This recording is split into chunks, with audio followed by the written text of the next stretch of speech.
if anybody's got any questions, if they could just put them in the chat, because I don't think we got any questions in advance.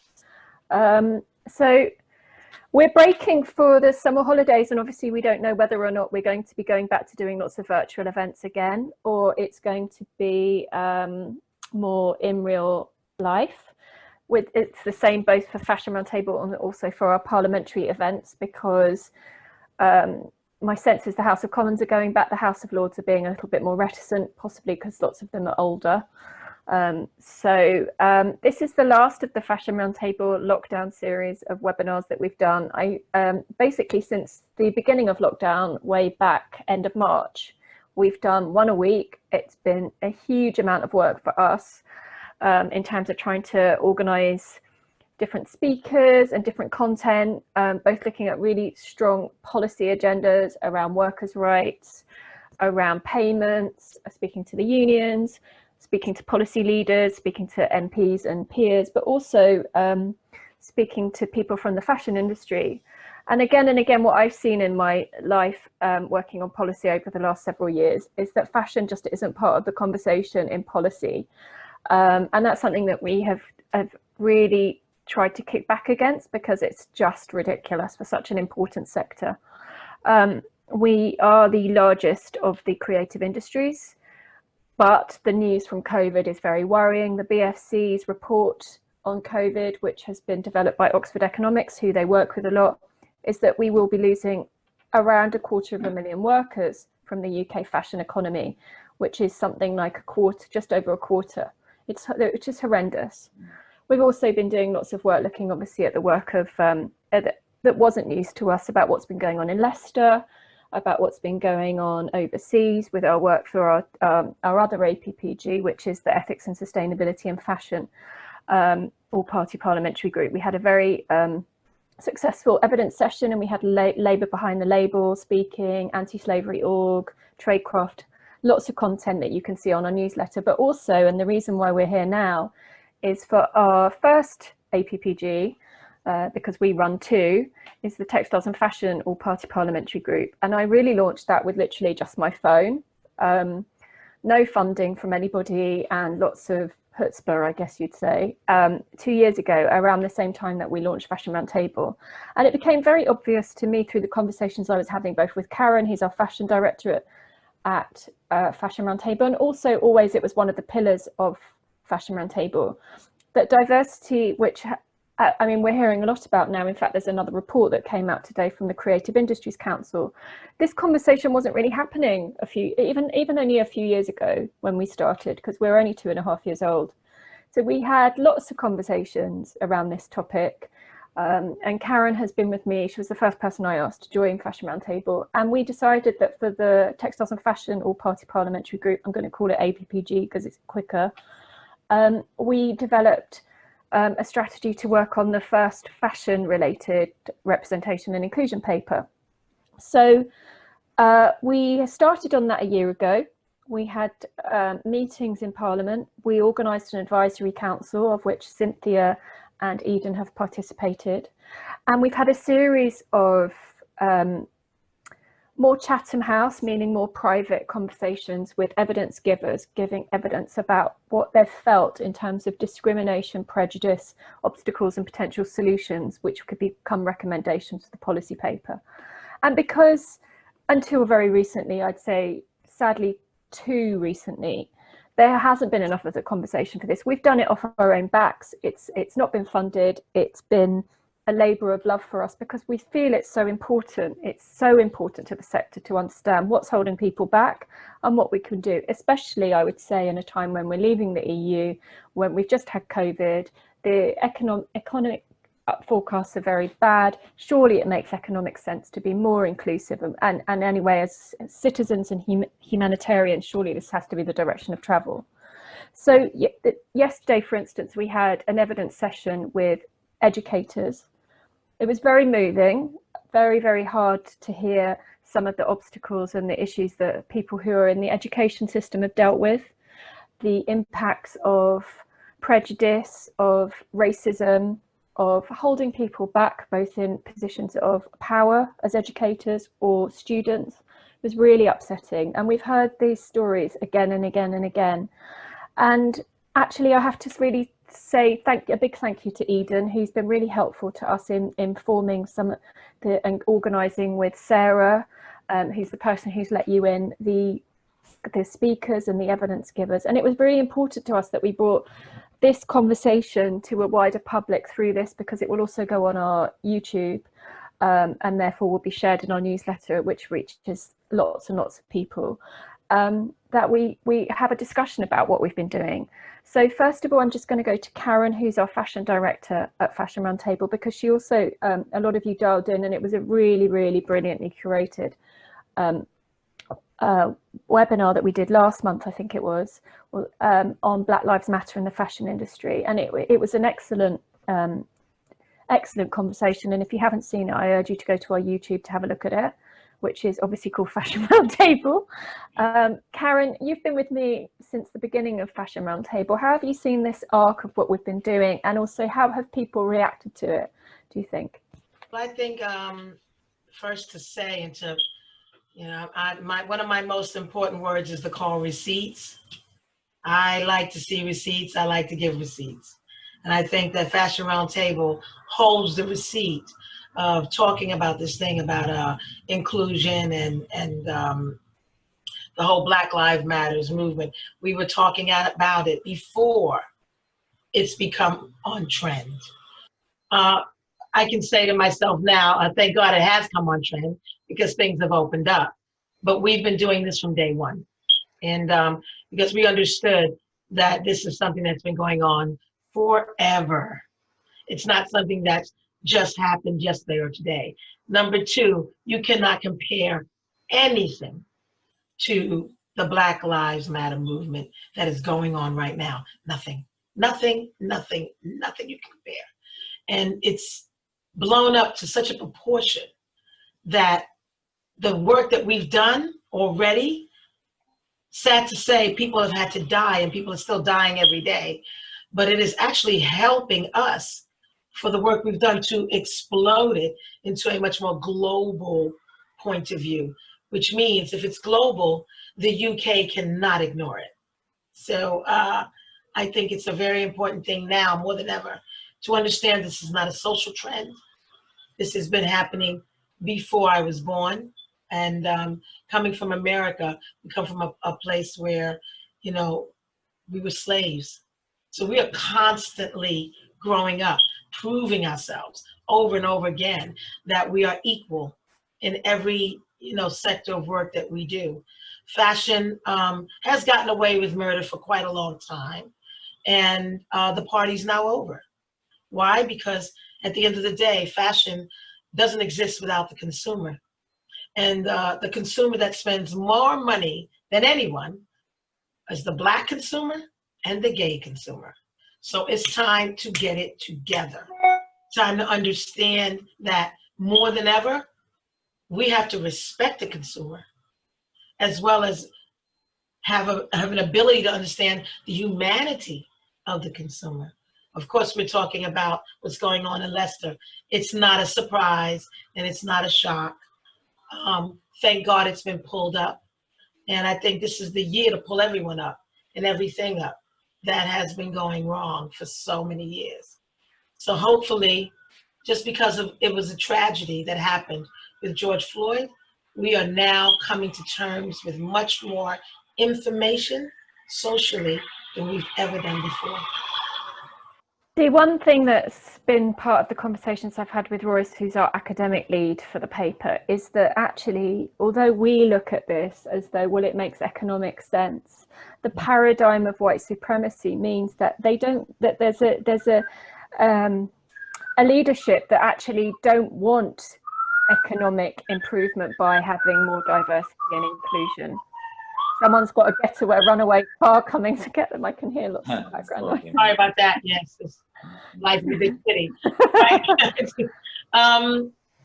Do you see what I mean? Like, it's really like, we look at it as logical, like the more adaptive clothing for the disabled market, more inclusion, more access to positions of power for more diverse voices. But what the conversations I've been having with Royce are, that again and again what we're seeing is that logical, business-minded, inclusive perspective is actually at odds with white supremacy, because white supremacy would rather have less success, have less power, but maintain the status quo. And this is the power of the people that aren't, you know, what you guys call upper middle class, which I have no time for. But anyway, because at the end of the day, if you're doing good things, you're doing good things. If you're making money, you're making money. And if the white supremacy of the white supremacy, when they lose power, they realize that they're actually a minority. This is their worst nightmare. Well, I mean, the irony of calling all these groups the minority, when what is the majority? Because statistically, they are the minority. They are. But somehow everyone else has been pigeonholed as the other, and yet it makes up a big group. It's actually, Listen, the whole language has to change. It starts from colonialism. We all know that. And like I said, that the party's now over, and now, you know, everything has to be much more diluted, and things become a lot more fair and a lot more inclusive on every level. It's this thing that's going on now for the past 2 months. I've watched fashion shows where everyone's Black in the show. That's not the answer either. It's not about divide and conquer and give them that space this month. It's about constantly being equal. And also within the Black community, that's only pigeonholing us into one category. Not all Black people are from Africa today. I'm not. So at the end of the day, I need to be represented as well. So there's also a fine line of the industry trying to get away with it. Let's make everyone Black today and then go back to normal tomorrow. You know, everyone across the board needs to be included all the time. And if we don't make that stand now, it's never going to happen. So would you like to see, how would you like to see it progress? What steps? Because what to you would look like success? Success is the BFC, #1, opening their doors to the people that make the judgments on who wins and who doesn't, on who is allowed to get money and funding and who doesn't, to take away the word popularity. Just because someone's popular doesn't mean they win every year for 5 years, and disregard the 10 other people that need the money. Also, #2, money is constantly being given to rich kids who don't need it. So if you're gonna give an award to someone, that's cute, they get the award, honey. That's all lovely. But if their parents have a big house and they have all the funds they need, it's okay for them to give the award. Give the money to someone that needs it. And I think this is something that's got to be said, because enough now is enough. Kids are working every day, they're working hard, and they're not getting the help. And it's the same story. Keep the money with the rich and disregard everyone else. Meaning, you're also disregarding the talent, and you're disregarding the real children that are gonna bring people back into the UK to spend money. Brilliant. I think you're right. I mean, when I saw there was a brand that the ex-wife of a very famous artist won, and I was like, oh my God. Okay, I know that. I mean, it's like, oh my God, in comparison to someone who will have been working split shifts, working in a bar just to buy the fabric, trying to do deals with the model agents just to survive.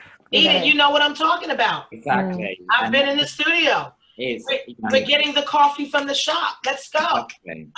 I think, you know, there's a massive problem with twofold with the way that the industry sees inclusivity as a performative thing. Yeah.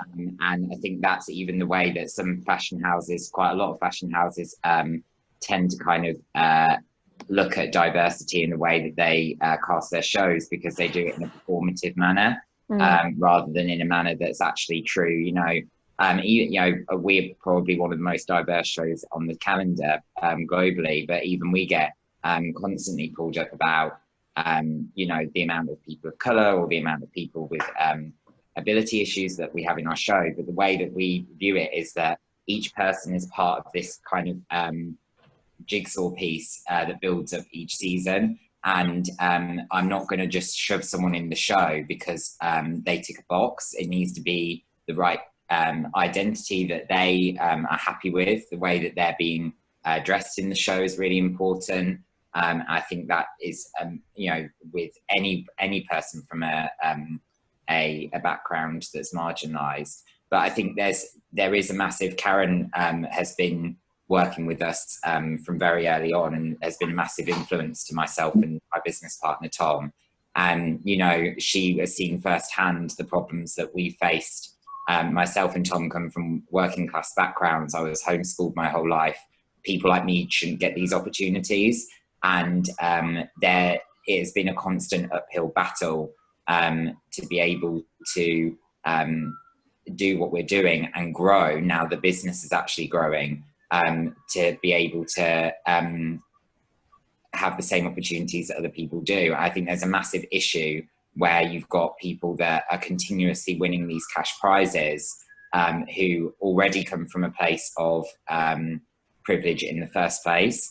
And then it's always the same group of those, you know. And I think I've seen, for example, in the last year, where things like the Vogue Fashion Fund have had the opportunity to hand out prizes to people that really need the help, deserve the help, but also have the business power. You know, someone, for example, like my peer designer, Charles Jeffrey, is at a point now where he's made major strides within the industry. He's got a really stable business, and these people need to be being spotlighted in a better package of support. And you know, that isn't necessarily a criticism on the BFC itself. It's more the actual kind of process of how all of these different organisations tend to approach young designers. And I think also, you know, it's a hard thing to discuss, but I do actually think there's also been too much of an encouragement for too many people to launch their own brand. And it's flooded the market with too many young businesses that can't all be supported. And unfortunately, then the ones that do tend to actually ride out the storm are the ones that come from money. They aren't necessarily the ones that have the ability to withhold a long-lasting brand. And I think when myself and Charles went for a very important interview for support a year ago, which we both were lucky enough to get, we actually went in there very much as the underdogs, because of the way that we're seen by a lot of people. But actually then when they asked to see our sales figures, we outsell nearly every other brand that had applied for the award, because they don't, when people see something that's community based in the way that my brand is, they don't see that as a business opportunity, whereas business has been at the forefront of everything that we've done. And we have 30 stores, we have you know, a very structured, stable business. I think it's these kind of things that people kind of this is why it goes back to this performative idea, because they see they'll wheel out myself because I'll look crazy and I'll come and, you know, wear a dress to the fashion awards, and it gets, you know, a lot of attention, same as Matty or same as Charles. But then people don't take that seriously when it comes to like a bottom line figure. You know, and one thing I did want to mention is that Matches Fashion have really stepped up here in a time where there aren't the support systems in place. Natalie Kingham, who's the head buyer there, is working on a program which is going to be announced in a few weeks' time of continued a year's worth of continued support for 15 of the young brands that she buys, which basically is designed to save us during this time where it guarantees us orders, it guarantees us support. There's going to be a mentorship program in place. And it will really kind of step up these brands into a new kind of position in the industry. And I think really it's up to all kind of businesses that are at the scale that Matches is at to turn around and look at the brands that they stock or the designers that they back and think about how they can implement things like that, because it doesn't actually cost very much money for them to do it. It's more using the resources that they have as their existing business to be able to further, you know, for me, being able to meet with the marketing team or the business strategy team at Matches or one of their mega brands like Balenciaga and be able to have conversations with them about the way that we're growing, because we're growing so quickly that it's hard to be able to take pause to understand what the right decisions are to make. So to be able to have that free advice when I need it is almost more important sometimes than being handed a check. Yeah, and I think that's very valid, because a lot of businesses in this country, we've seen them over the years. I've seen so many talented people, they have their moment in the sun and then they're like, oh, actually now they're a plasterer or a, you know, or you don't know where they are because they just disappear off the radar. And there's too much crash and burn in the UK fashion industry. And at a time like this, we need to stop that, because it's a hurry. And there's a big, it worries me because I really haven't witnessed any kind of support at all for any of my peers as to what we actually have to go through when you know, I was very lucky that I got Fashion East through Lulu Kennedy when I graduated. And when you're launched into something like that at the age of 22, from a background that doesn't come from anywhere where you would ever be exposed to people, an industry like this, there's no support to how to deal with that mentally, you know. And sadly for many of us, and for several people that now aren't showing, it's caused terrible damage both to their personal life and to the way that they view the industry and their talent. And you know, I think that really became pivotal, which I'm sure Karen can vouch for. Myself and my business partner separated as a couple a year ago, and Karen was really one of the people that really witnessed that and was there for both of us, because it was blown up into such a public debate that it meant that two 23-year-old boys that are in a position where they've been thrown this amazing opportunity and they don't want to, you know, mess it up for themselves, are then suddenly having their personal life, you know, deconstructed and destroyed. I mean, yeah, this is a horrible aspect, I think, of the way a lot of things are going, and it's something that Jodie and I have talked about a lot. I mean, I was attacked 2 years ago on the way to give a talk, actually to chair a talk about representation that Karen was on.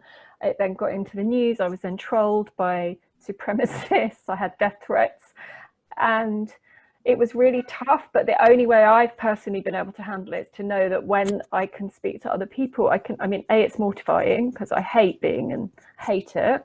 I've got everything on private now for me, but I also am aware that, you know, if in some level it helps me to understand what other people have gone through, that's the only positive arc I can get from it, because it's very difficult when you feel exposed and you feel that the rugs come from under you, especially if you're in a vulnerable moment in your life. And any breakup is inevitably a time of vulnerability, because it's always it's horrible. It's never joyous. So and having that being part of the conversation about your business is inevitably going to be challenging. But one thing I wanted to bring back to you before I move to Cynthia is you talked about how you engage with your models for your casting and how you get them involved in the choice of the clothes. That's a very different relationship from anything that I ever did, where I worked on a lot of shows. I loved shows. I have to say that was my favorite bit of styling. Where we would decide the outfits and then do the matching and do the running order and work on that, whereas yours sounds more about a conversation and engagement with your casting. How does that work as a process? We work backwards. So we start the season with a casting. So with art school, there's never a theme. So there'll be loose kind of strands that kind of go through each collection and evolve over time. So for example, when we did the Derek Jarman collection, that kind of evolved into then last season, which was with Maggie Hambling. And there's elements of that which will evolve into what we're doing for September. But there's never thematics that, like, for example, flowers or Japan, or, any one of those kind of themes. So we start with the casting. We do a very loose casting of maybe 50 or 60 models that we feel sum up the mood for the season. And normally out of that is where then the models for the show will come from. And each one of those has a white page on a wall in our studio, and using stuff from previous seasons and new things that we're thinking about, we'll kind of allocate lots of little post-it notes of ideas for each one of those people, of what we feel like they mean to us, or how we see them dress. A lot of it comes down to the way that we see themselves wear clothes, and we kind of heighten that.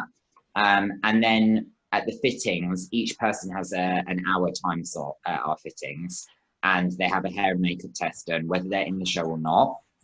So they'll come, they'll have their hair and makeup test done, and we have all of the clothes laid out, and between them and us, it will be an open conversation as to what they're naturally drawn to.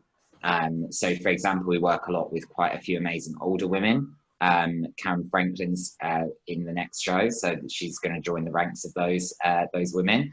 And it's really important to me that they have the ability to select something that they feel they would buy, they would want to wear, that they want to own. And obviously it's a show, so it needs to feel like it all works together as one message, and there'll be styling traits that will overlap with different looks. But on the whole, it really starts with the way that the person is naturally drawn to something. And this season, we're slightly evolving that because there's going to be several groups. So it's all kind of going to be based around different social groups. So there's going to be like a section on educators, a section on inspirations, like personal inspirations to us. Then there's the art school icons, which are reoccurring characters. There's maybe 10 or 15 of them that are in every show that we do right from the beginning. And each season, those people are kind of the people we'll do first. And they are the ones that set the whole mood for the way the show is going to performatively look. So each one of those has some kind of personality. For example, there's this woman called Pippa Brooks, who's been in the show. She owns M. Goldstein's gallery. So each season she'll come in, she'll kind of stand there, look at everything for a while in silence, and I'll feel like shit, she hates it. She's busted you. Yeah, this season she now thinks that we've gone to the dogs, and then she'll dream up a character. So one season it was Madonna in the Hung Up video. Last season she was a witch coming out of the water. So, and we were like, and because these people want to push it as far as they can take it, we were talking to her, I was like, I've had this idea about, because we were going to like make them wet for the show, and we were like, I've had this idea about how we can make that a bit more extreme. And she was like, looked to me like, oh no, what the hell is this? Oh no. And we had corridors of paddling pools backstage, which this group of art school icons walked through before they walked out, and we covered them in 500 litres of anal lube. And that was what enabled them to look like they'd came out of the sea.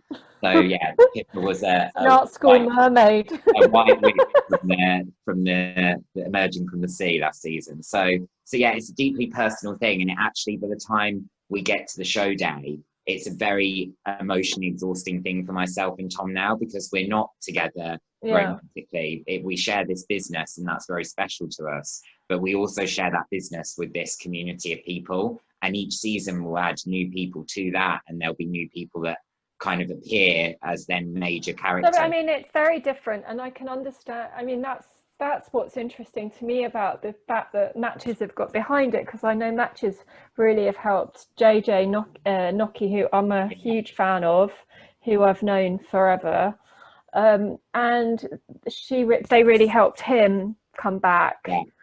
I mean, and what's interesting is that that's interesting that you're doing it that way, because it's the total opposite of what's normally done. But then what's good is that stores now come to the showrooms with images, and I know every season it will be this. We have this boy Ibrahim, who now has become like one of the major boys that all of the men's stores love, because their customer sees the image of whatever he wears and it sells out immediately. Right. With Matches, it's always Pippa, Natalie Khan, who was Tom's tutor at St. Martin's, and these women, I know immediately that Matches will buy, and I'm sure Karen Franklin's going to be one of those women as well. I mean, Pippa, we had an amazing shop in Soho, up by Raymond's Review Bar, and so she's someone that we've all kind of like looked at.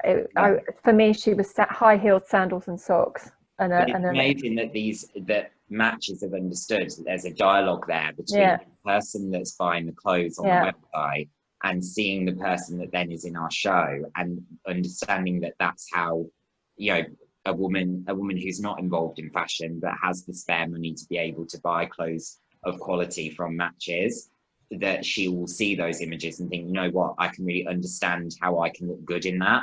And I think that's the problem, is that when you're not working with, you know, it's not always about having a plus size model in the show. I think for us, a big thing has been having lots of different age groups, because actually more than anything, you can be a different size to someone, but for a woman to see someone of their own age in a show wearing something that they would probably want to wear but never actually have the courage to buy, actually really changes the way that people shop. And now for the next show, Matches are actually going to live stream the show on their homepage in September. So it's kind of being able to really grow, and we have the same process with Dover Street Market. So it's nice to be able to see that what we always believed was right has the ability to now kind of become a major part of our business. And there's a lot of other designers like Maureen Sayre, who won the LVMH prize, who's in Paris, who just has the same kind of ideals. And I think, you know, Demna's really done that as well with Balenciaga. Yeah, no, I mean, it's definitely been something that I think it's very interesting that what you're talking about is, and I'm going to pick this up with Cynthia, is that the business model is this, but actually the business has already gone into something completely different. Yeah. You're talking about engagement, you're talking about a relatability, you're talking about community, which is one of the core words we use at Fashion Roundtable a lot. And actually it therefore pivots the conversation about who is the majority, because business decision based on a flawed majority, you're showing that business is actually apparently in completely other direction. And I think that's very, very interesting. And there's nothing people shouldn't be afraid as a designer to be a slow burner. You know, like that, the way that it's better has always been, we're not buying the hype things, we're not buying the stuff that's got art school plastered over it, even though Rihanna wears it all the time. Because if we're serious about growing you as a brand, we need to know that the baseline clothes, the suiting, the tailoring, the slip dresses, the fit, that people are going to come back and continue buying it, and it develops a relationship between you as a brand and the customer. And I think that's what a lot of designers aren't always we wouldn't have probably had that experience had we not have had such a close mentorship with those stores. I think that's so important, because if you just kind of live up to the hype, because a lot of brands like me have a lot of kind of Instagram hype around them, it doesn't always bode well, because you're leaving yourself kind of chasing this weird, every season I need to do something nuts to be able to kind of get attention. Yeah, no, I think it's a car crash, and that's a Karen phrase that I've probably adopted, as I have many other Karen words. Cynthia, I just want to bring you in, and I also then want to pick up with Karen about some of the work she's doing with a designer called Bianca Saunders. Cynthia, could you just, to the people who are dialing in now, and then obviously when we go onto YouTube there'll be more, just have a chat about your career, because I think there's a conversation to be had about how people from different backgrounds are pigeonholed into that, and therefore the outcomes it has in terms of career. Because although I've known you for a long time, when we met, you were working primarily with a music, within the music industry, and yet you had worked as an assistant in high-end fashion. So it's you know, most people don't realize this, but I actually did a BA photography years ago, probably about 30 years ago, 35 years ago. And you know, it's interesting because back then there were probably only 2 universities in the whole of England where you could actually study photography. And I think I was one of, I think probably 2 or 3 black students on the whole of my course back then. So, and I know in Manchester, which was the other university, there were none at all. So it's been interesting for me, because I in some ways I'll say I'm a bit of a chameleon. So, you know, even once I got into fashion and I worked at Dazed and Confused, and I was fashion director of Sleaze Nation. I don't know how many people know any of those magazines. I've always felt that there's always been, the doors only be slightly open, and Cameron will probably nod as I'm saying this, but the door's been slightly open, but then there's always been a foot there just to make sure it don't quite come all the way in. And I think the fashion industry is very guilty of that, probably more so back when we started, because we're old birds, aren't we, Karen? Back when we started to now. But there was definitely that feeling. You can come to the parties, you can come give us your vibe, but you cannot come through that door. So for me, I'm the kind of person who is, if someone's not going to let me through the door, I will find my own way to create another door or create another building, and I'll come up to that level, because, you know, you can push, but I'm not going to keep being pushed back. It's just the kind of person I am. So, you know, even working within, you know, music, you know, when I first started working in music, there was a real snobbery around music, that if you worked in music, you weren't a very good stylist. But that's when you used to get the proper rates. And so I worked in music and at Dazed and Confused. And then I got to a certain level where I realised I wasn't going to go much further within Dazed and Confused or a lot of the high fashion magazines. So I just thought, you know what, I'm going to start my own in that case.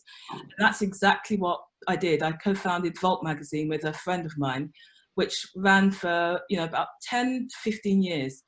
And in some ways, you've asked that, Tamara, that's what I'm about. I'm always about creating my own space and bringing other people in. If someone else is not going to open that door for me, I will create a door and pull it open for other people to come in, because fundamentally the fashion industry is very xenophobic, and, you know, it likes to put people into boxes, and if you don't fit into a particular box or into a particular trend of that season, if you're a designer or even a particular stylist or creative, then you may as well forget it. And for me, that's what I loathe about the fashion industry, that it has flavors of the month, or people allowed to, you know, percolate and be there for a while, and then they're kicked to the curb. I think it's really, really wrong, which is why when, Tamara, you mentioned, you know, have certain designers who are talented, they are absolutely brilliant, but they weren't given the support because they were no longer flavor of the month. And the fashion industry is very guilty of doing that, very guilty of doing that, which is probably why I then somehow moved away from fashion. I still style now,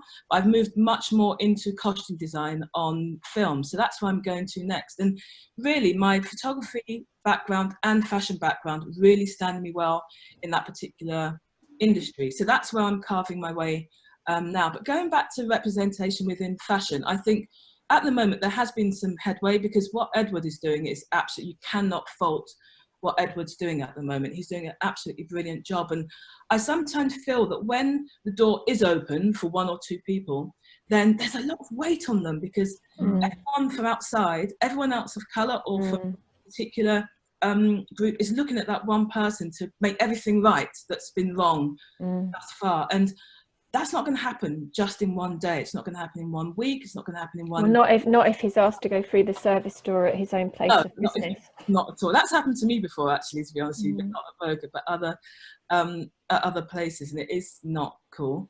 So I just think sometimes, even with brands or companies, when they do, you know, they say they're being diverse, you know, it's not the job. Don't just let one person through the door. You have to let other people. It's too much pressure on somebody, and then what are they supposed to be accountable for a whole group of people? It's a ridiculous concept that, you know, you put one person of colour in an organisation, and therefore they're supposed to shoulder and bear the responsibility of every single conversation. And with our evidence, and what we've seen is that this is going much deeper, because they're also being asked as students, oh, you're a black woman, you must really like ghetto music. I mean, you know, or they're being marked down if they're referencing things which, you know, are possibly more in their frame of reference. And this is a creative industry, and this was a conversation I was having with Royce, who's leading our academic work. We both read English, him at King's and me at UCL. So for us, for our generation, it was actually a very set. It was what's called the Great Tradition. It was the canon. It was very, you had so much reading that you couldn't really veer from it. Obviously, it's shifting now.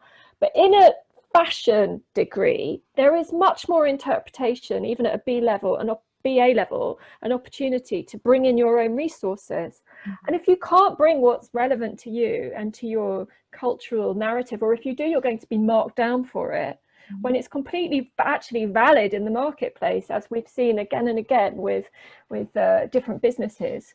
It just seems counterintuitive. And the other thing that strikes me from what you're saying, and what we've seen again and again with the evidence, is that people are having to set up their own businesses to get to carry on. They're having to be extraordinary. They can't just be good. They have to be exceptional. And this is an awful lot of pressure And I often say that, you have a lot of new young stylists coming up, or just even creatives in general who are black and from ethnic minorities. And I often say, actually, do you know what? Learn your craft. Know what you are talking about. Because what's the phrase at the moment? Just fake it till you make it. I do not agree with that in any way, shape, or form. You need to know what you're talking about. Because if you go into an organization and you really know your shit, no one can knock you down. No one can say you don't know what you're talking about, because you do, because you have a good solid base. And I think what annoys me, irks me at the moment, and that I think is quite sad, is too many people want to fly before they've even learnt to crawl, and that is not a good way to be. Learn your craft. It's not that anyone's pushing you down, but if you know your stuff, you will fly. And I think Karen has very strong opinions on this too. We often chat about this, don't we, Karen? Karen, are you on mute? Because I think the police cars have gone now. Yes, because I don't know. I just think with what's going on now as well, it's become a bit of a circus. Mm-hmm. And it shouldn't. The industry shouldn't be flooded with just young Black creatives who haven't done the work yet, who haven't, like I say, had enough receipts to hold the space. There are people like us that are still here. I feel that there's a lot of weakness around that, because everybody's getting a leg up now, basically this month, just because they're Black. And not everyone that is getting that leg up deserves it as well. Inclusion means everybody is equal. Mm-hmm. Everyone should have the same amount of work ethic and stability and enough time around them to say, yes, we are ready to be in this position. We are not here just to hand out things because of Black Lives Matter either, because then we're going backwards. Mm-hmm. And we're doing what we are accusing others of doing. So as far as I know, I'm just a bit afraid of it. I'm afraid of what can happen. It can become a circus. And I'm saying this because as a creative, I am a creative first that happens to be Black. I want to be treated because it is an equal opportunity situation, and because I'm damn good at what I do. Mm-hmm. And you can't get that good until you had a couple of seasons on this earth doing your craft, working with people. I think everybody here on this panel has paid their dues and has worked with people and has learned their craft so well. That's why they're in their position that they are now. So how did you navigate emotionally what the news, and then I'm sure you got hundreds of calls, and obviously your family in America, and Yeah. Seeing it all now on social media, we can't escape all this, if we're tuned into it. How do you carry on when that's what's just coming at you thick and fast? And also some probably really difficult conversations where you realize people that you took to be friends are just not 1+1 about it. They just haven't caught up, and they're light years behind in awareness of what your lived experience is. How do you deal with that? I try to examine it through myself, number one. I can only be of help when I understand where I'm coming from within the situation. The whole Black Lives Matter and George Floyd and all of this. And I just read on the Instagram that they've had Black transgenders just killed. 7 in the last week. For no reason. Well, Like, it's lynching. It's literal lynchings. Just lynching straight up. And I thought that was over. I thought since Drag Race, everybody's getting with it. And it doesn't matter. For me, it will always be a constant awareness. I think we all, as people right now, we have to constantly be aware if we are being offensive, if we are being offended. And also being aware that we have to do the work and we have to slightly get involved without fear. It's the only way, to me, it's going to change. This is not new to me. This has been all my life. I'm a woman from the 70s, I'm a woman who braided her hair to prove my Blackness. I was very proud. I was actually quite militant. So all of this stuff that everybody's seeing now, I witnessed it as a very young girl. It's not new. And you know, I'm the one that brought at least 4 of my family members out of the closet.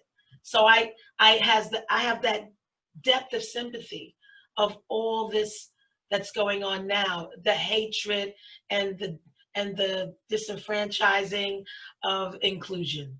It's constantly being swept under the floor. Any one of us, anytime we see it, we must speak on it. We must. Well, even with Drag Race, they won't, you know, Drag Race in itself is majorly problematic because they won't allow trans women to compete on the show. So It's there's not fair. two trans women that have been on the show in the past, both women of colour, I believe. One of them is actually got to the final. And they are very, RuPaul is a major issue, I feel, in the community. They're majorly transphobic, and it's been a major issue because this means that, you know, in mainstream America, RuPaul's Drag Race has now become one of the only things where anyone that turns on the TV can see these diverse community groups, but they're not actually seeing diverse community groups. They're seeing 10 normally gay white men, mostly, on a game show. They're not seeing these stories, and when they are seeing these stories, they're told in such a manner that it's performative again. I mean, the fact that show will, you know, doesn't allow trans women to compete on the basis that they're other is really just baffling to me. Yeah. That's insanity. Sorry to use a word that I'm possibly not allowed to use, but that seems like an insanity. One of the recommendations, and in fact it's, I think possibly that, well, there are a few that have become very clear, but for the paper that we will be putting forward, one is that we want diversity leads at all big businesses, and we're going to have to work out what that economic terms of what a big business is. We might try to align it with the modern day slavery one, which is where you have to declare that there's no modern day slavery in your supply chain at 36 million turnover, but it's got to be there. But another is that non-binary is a legally recognised gender. I was so upset. We've talked about this a lot, and when Jamie Windus was speaking at our first meeting, it's so upsetting to realise that the work. And actually, even just in my own time, I've been watching Mrs. America and realising the journey that the feminist movement has had to do to be more intersectional and inclusive, that it can be a real place of privilege. And that this is a conversation that in my feminist groups we're having all the time, to understand that intersectionality has to be core to the feminist movement. Intersectionality has to be core to all these conversations. Otherwise, they're flawed, completely flawed, because they're all based on a position of them and us and polarity.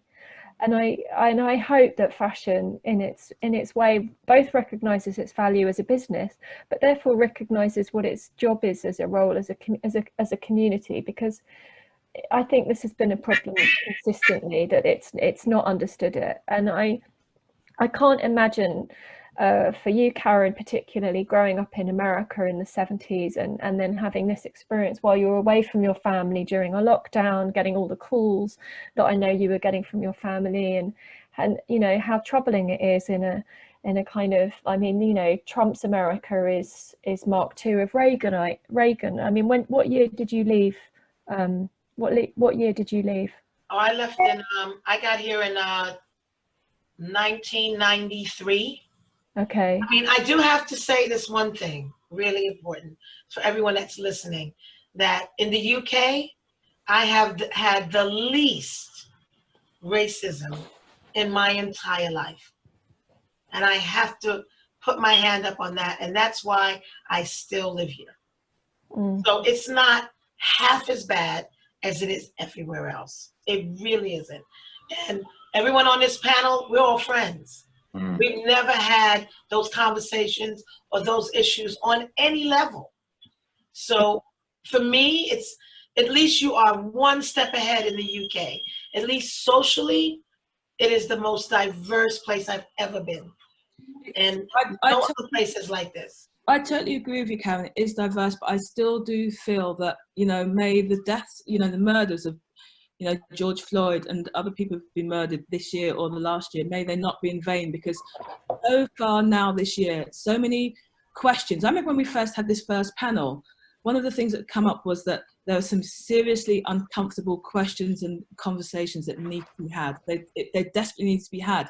And in some ways, you know, with everything that's happened in the last 2 months, it's almost opened up that wound, so you can get right in there and just root out any rot that's in there. And that's almost what needs to happen. That, you know, everyone, and when I say this, I actually mean black and white people, whether you're black, pink, blue, green, everyone needs to look inside and really question themselves what's going on. Because I think, you know, to be honest with you, I've received some pretty racist commentary and behaviour from other black people, to be quite honest with you, because even with the black community, there are various levels of shade, basically. And, you know, some people realise this, some people don't. So I think we all need to look within and ask ourselves very serious questions. And there's lots of really good books and resource materials around at the moment. And you know, some people just say people need to go and read and do the work themselves. Yes, they do need to read and do the work themselves. But I personally do not mind having conversations with humans because, you know, as much as I don't like going out and getting drunk and partying, but there's nothing I like more than an intelligent conversation with a human, which is filled with emotion so they can understand why they can't go around calling me nigger, you know, which I've had to explain to people in Margate where I live, because you know this place sometimes is back in the dark ages. People come out with the kind of language that you just think, I've not heard that since I was 3 years old. How can you still be using that language? And they actually, you know, I'm not giving them a get out card. They actually don't know. There's no excuse for it. They need to be educated. And you know what? Some people you can't give them a book. Some people you need to stand on the corner and say, you cannot call me that because A, B, C, D, E, F, G. You cannot use that homophobic word. You have to sometimes. Yeah, I think the same problem's very prevalent in the gay community. I think there's a massive issue with white cis presenting gay males being internalized, having internalized homophobia about any other group.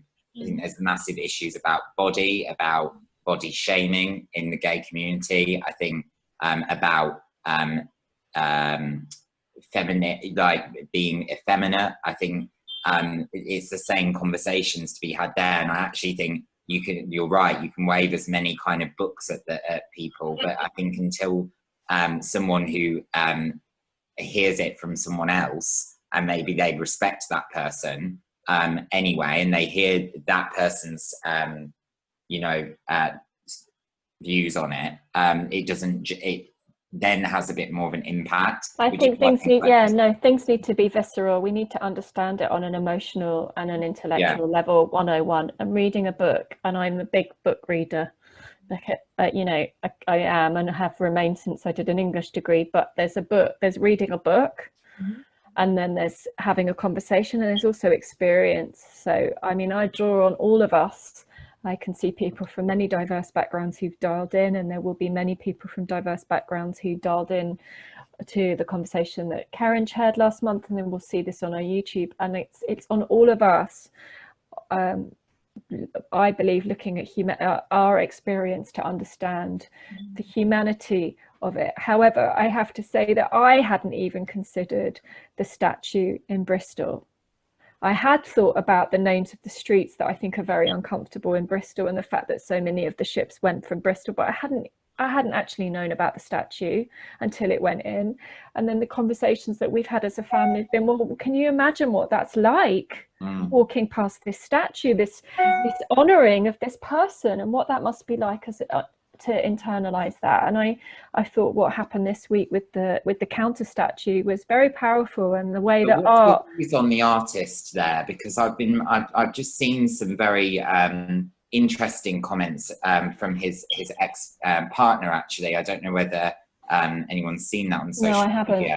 But she came out against him as a massive kind of abuser, and also an idolizer of black female bodies. And I don't know. There's a whole strand now emerging about this being kind of, for example, he's set up a hashtag for his own name. That's he's inviting everyone to hashtag next to the image of the. the ego. So it's the ego of the artist. I mean, that's Yeah, so another aspect of the artist. Yeah, another we've white all man. worked with. Yeah. It's going back to the argument of intention, you know. So you have lots of brands who've come out and they've written all these statements and da da da da da, but there needs to be, and I know we've spoken about this before in Fashion Roundtable, there needs to be a body that actually holds brands or companies accountable. And I'm not just saying, you know, after 3 years, let's do an audit to see what they do, but literally constantly checking, are you doing this? Are you doing that? Because it's too easy to pay lip service. And to me, lip service is an insult.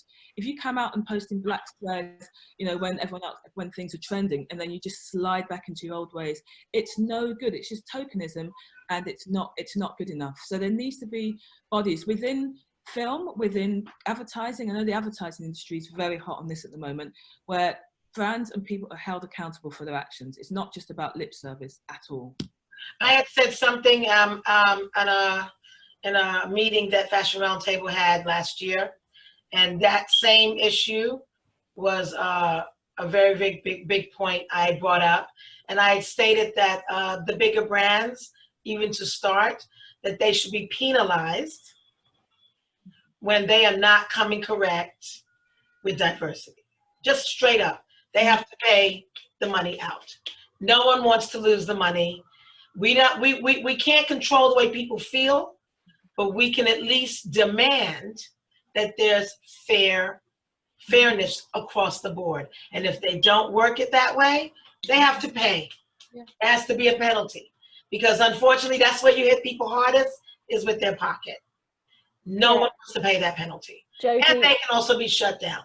Yeah, the penalty is a big deal. Jody's just shared an idea that we had, but we costed it, and it was, I think, 20k minimum to set up a tracker, because they're doing trackers on sustainability, they're doing trackers on all this. Yeah. 35k, she said it. That's right. I always tend to go, oh, we can do a deal, but she's got, it's that, yeah, and we don't have 35k to set up a tracker. So, you know, that's what's needed, is because then any call out has veracity on it, because I think it's very easy to start looking at. I mean, I've sat on some diversity roundtables for Parliament. That I had another report through. The guy, I've been emailing this guy for a year at the Creative Industries Council to say, can you have a chat with me about fashion? Oh, I don't really understand fashion. The clue's in the name. You're the Creative Industries Council. Come on, darling. Like, seriously, we are the biggest industry within the creative industries. Let's have a chat. You don't understand fashion? Let me explain it to you. It's a business, okay? It's also the biggest. I've noticed a lot about the video industry talking about diversity, and also about the lack of women in the industry. And it's a big growth, obviously, because we've all been sat at home, you know, kids buying apps and whatever. But we still make more than that. We still make more than all of them. So we need to have this respect for what we do. And I think this also is part of a diversity conversation. A lack of respect for it just marginalizes the already marginalized. It's insane. So I think that, you know, I would like to see that the work we're doing has resonance when it comes out. It will be out at the beginning of next year. We're looking to get people to support that. I'm going to pick up a thought I've had actually with Eden after this. I think we're going to be doing another couple of evidence sessions after recess. But it's been very important. It's one of the key pillars of the business, and it always has been, because I cannot see how the sector expects to grow in such a difficult climate unless it wakes up.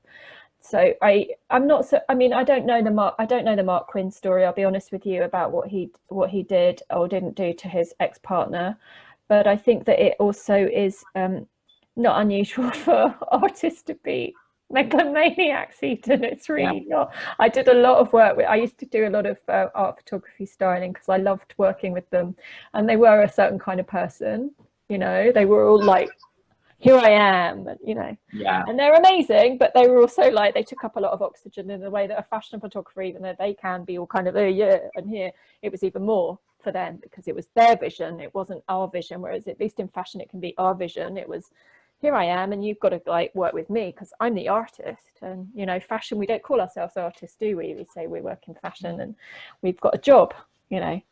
I think this is an ongoing conversation for us. I didn't see any questions in the chat. We have run to an hour. If you've got a question quickly, please put it in. Yeah, this is right. So UAL are doing a conversation that Jodie's actually going to do. It's around sustainability. I'm going to be in France. I'm running away from London for a couple of weeks, and please link in for that. But our lockdown webinars are, as we apparently can all go out, we can't have a facial, but we can go to the pub.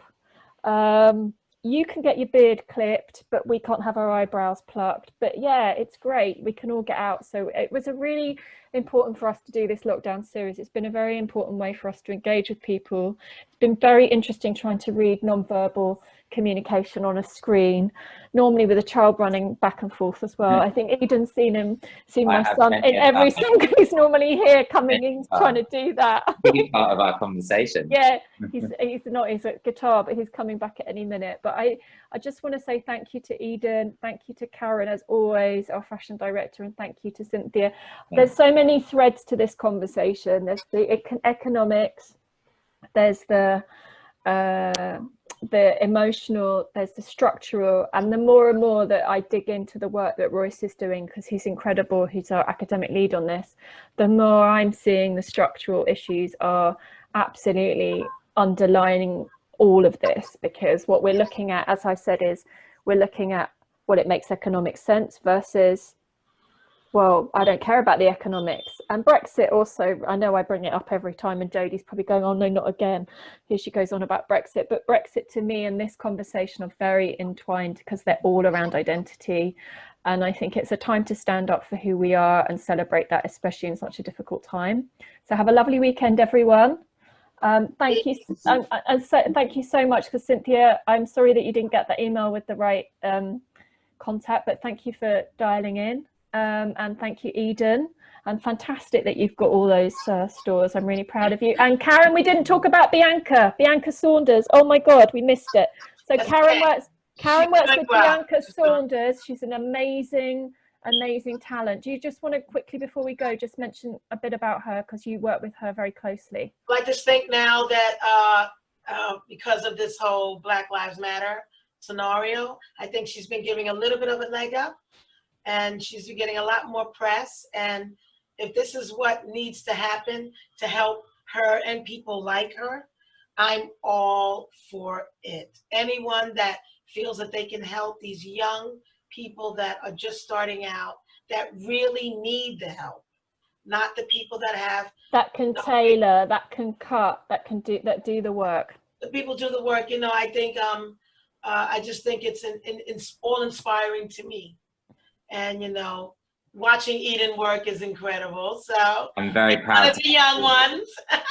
I'm very proud to have Bianca as one of my peers. I think that together, along with a few others, we're quite a strong movement. Yeah. And the way she approaches her work is amazing. Yeah. I'm very happy to hear Queen Karen is working with her. Queen Karen, the Queen, Auntie, Vicky's Auntie Karen. Thank you so much. I love you, and I'll see you all soon. Have a lovely summer, and also do go to the one that UAL are doing with Jodie. You've got the link there.